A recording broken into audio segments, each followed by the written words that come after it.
Good morning, guys. How are you today? So we're going to start with our new lesson for this week. This week's title is called Measuring Angles.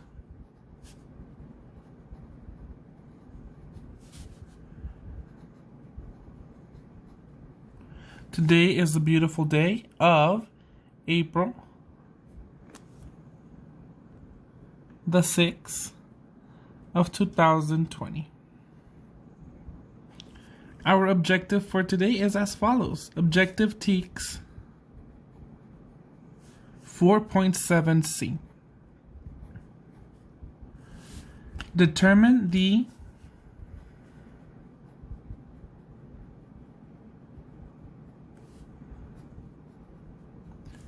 approximate measures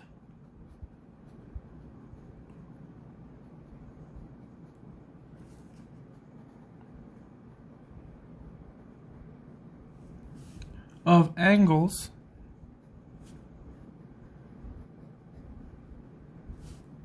in degrees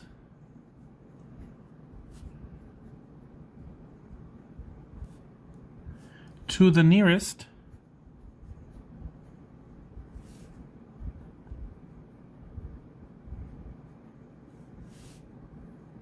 whole number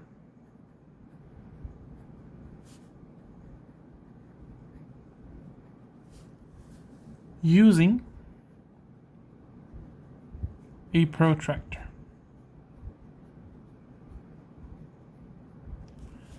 Objective TEKS 4.7c. Determine the approximate measures of angles in degrees to the nearest whole number using a protractor. So remember to highlight your objective and make sure you understand what the objective is asking you to do. So we're going to make sure we look at the verb. We're going to determine. We're going to look at the approximate measure of an angle in the unit of degrees, and we're going to be using a protractor. Okay? So from here, we're going to go ahead and jump into our language of the discipline, which we only have one for this week, for this lesson. It is called protractor. So what is a protractor? A protractor, or in Spanish, transportador,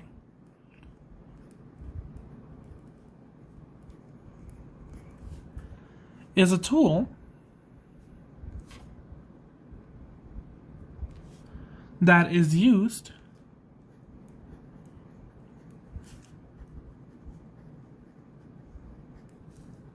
to measure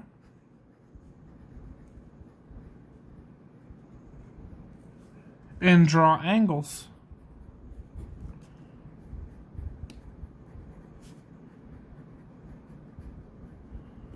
Okay, so a protractor is what mathematicians or students or teachers use to measure angles. Okay, so you guys have seen it before. You've seen it in my classroom or heard about them before. A protractor looks like half a circle. Okay, and it has various components. So it looks like this. And then it has a little center in here. It has a little hole in the center. That's what a protractor looks like. Okay, so this is what your protractor looks like, and I had mentioned that it does have several components. So as you can tell, it has two rulers, we could say, two ways of measurement. There has one in the middle, which starts from left to right all the way to 180. And then it has one outside that starts from right to left, and then it goes all the way to 180. Okay? It has two rulers or units of measurement because it depends on what side the angle is pointing towards. That's where you'll start measuring the angle. Okay? So now, before we move on, I do have another language of the discipline that we'll be using. This one is called a vertex. Okay? A vertex. A vertex is the common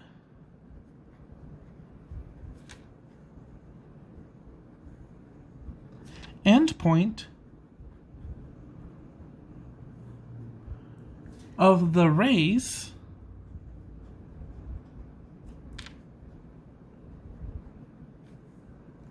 that form the angle.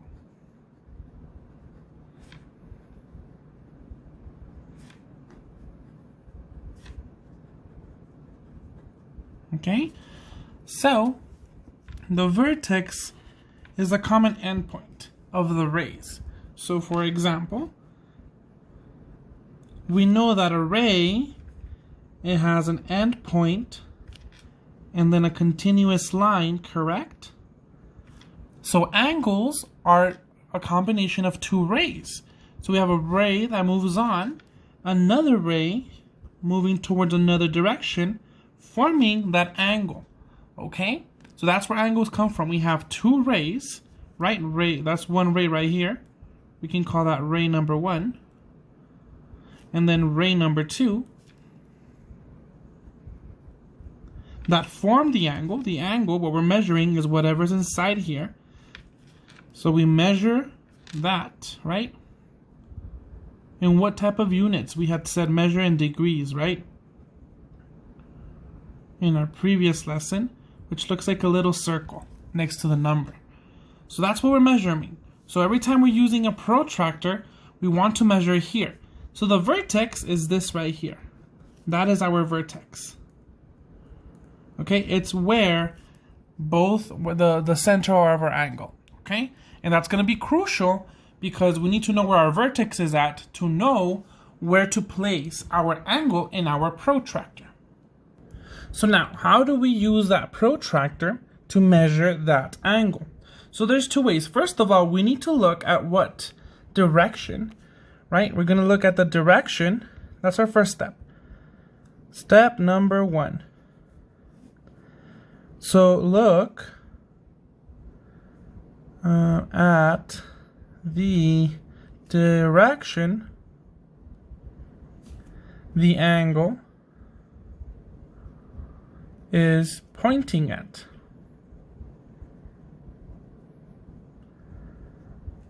So if it's pointing to the left, if the arrows are pointing to the left, we are going to use the inside number line. Use inside number line. Okay, because it is pointing to the left, so we have to start at 0. So that's why we use an inside number line. Now, if it's pointing towards the right,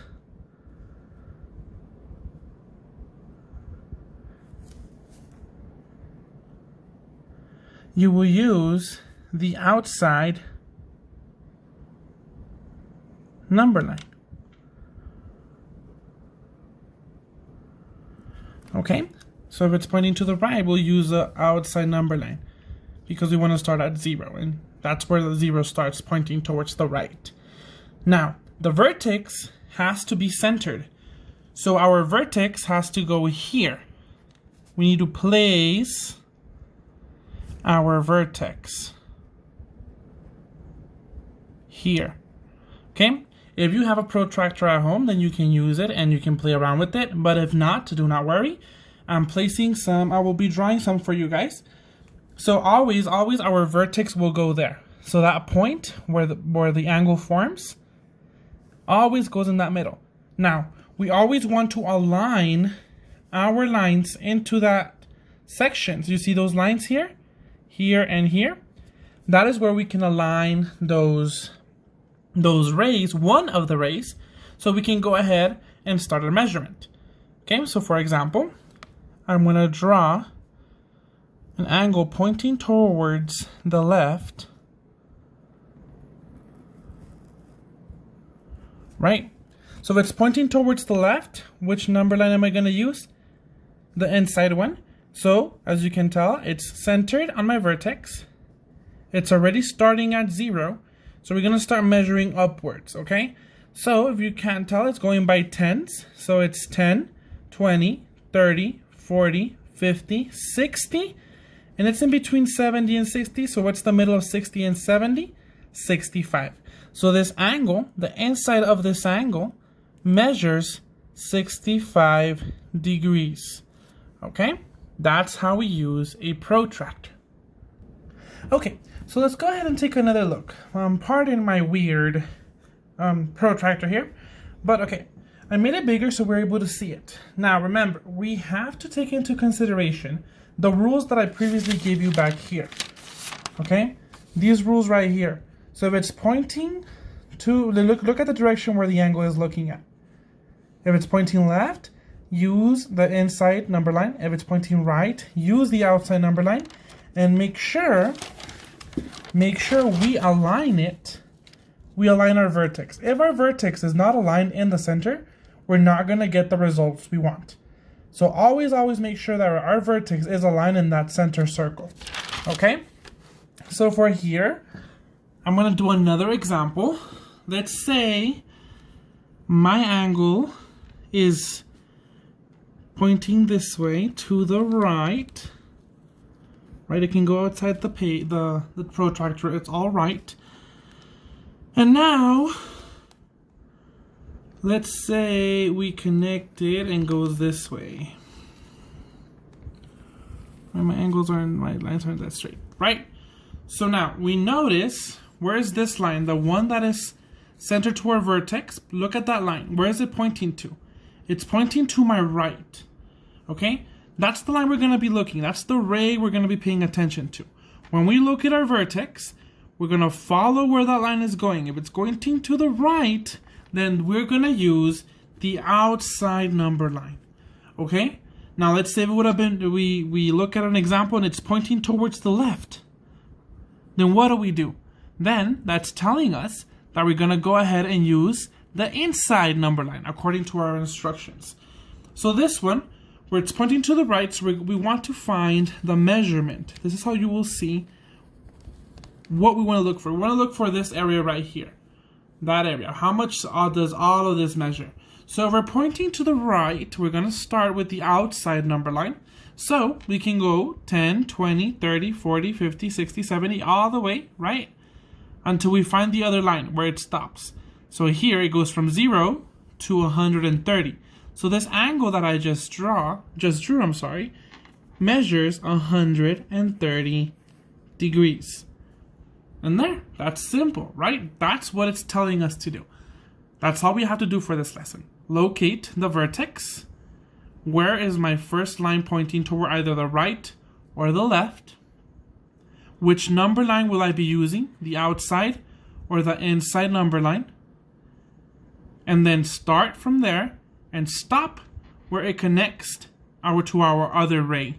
And that will tell us what the measurement is. Now, if you keep on up at a protractor, you notice that the number lines are aligned to each other. Don't get confused. I have issues before where students have gotten confused and say, oh, well, it starts to the right, and they go and measure, and then they stop here and they're like, oh, it measures 50. That's incorrect. Why is that's incorrect? Because this number belongs to the inside number line, and we're not measuring this angle on this side. We're not doing that. We're measuring the angle here, right? So make sure you're using, so if we're using the outside number line, we want to be looking at the outside numbers and where it connects. If we're looking at the inside number line, we want to look at the inside numbers and where it connects. Okay? I have another example here that we can use. I'm gonna zoom in just a little bit so everybody's able to see it well. Okay? So this is similar to what you guys will be working on today. Okay? It's similar, the same thing. Now, first things first, if you guys will have about 10 of these examples on your activity in your independent practice today. Now, what I want you guys to do so you remember, look at how it's pointing. Identify your vertex. I want you guys to go ahead and tell me where your vertex is at, right? Obviously, some of you guys can't print the PDF that I'll give you. You'll be looking at it with your device. Then just make sure you know where your vertex is at. Right here, our vertex is in the center. Always, you saw how it was connected to that circle? Perfect. Now, step one, where is my angle pointing towards? Well, let's follow this line at the bottom. Let's follow it. So this line is pointing towards my left. So if it's pointing towards my left, which number line will I be using? The outside number line, right? Well, in this case, this protractor that they're using in the example is opposite of what I gave you, which is fine, the same thing. Just make sure you look at the correct number line. Okay, in this case, the protractor that I'm giving you is doing the opposite, so it's left. So we're going to be using, we want to locate that 0. So we know that our 0 is located here. So then that means we're going to be using our outside number line for this example. Okay? So we go in, we find our 0, awesome. We keep moving up. We keep moving up until we find the next rate. It stops right here. So since we're using the outside number line for these examples, we know that's 90, 95. It's between 95 and 100. So remember, our objective told us the approximate.